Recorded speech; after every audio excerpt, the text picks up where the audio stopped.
ভিডিওটি সম্পূর্ণ দেখো। দেখো দুই বোনে লেস খাচ্ছে, মা এসে কেড়ে নিল। দেখো লেসটা কোথায় রেখে দিল। এবার দেখো লেসটা কি করে পারে। ও এই পড়ে গেল বোধহয়, পড়ে গেল, আঘাত পেয়েছে। দেখো কতগুলো ব্যান্ডেড লাগানো হয়েছে। কি করলে তোমরা?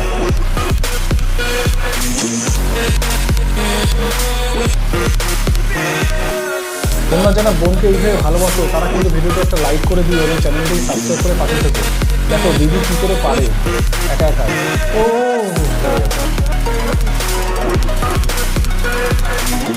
দুই বোনই রাখো লেস কেটে দিয়ে কি অবস্থা। বন্ধুরা ভিডিওটিতে একটি লাইক এবং চ্যানেলটিকে সাবস্ক্রাইব করে পাশে থাকবে।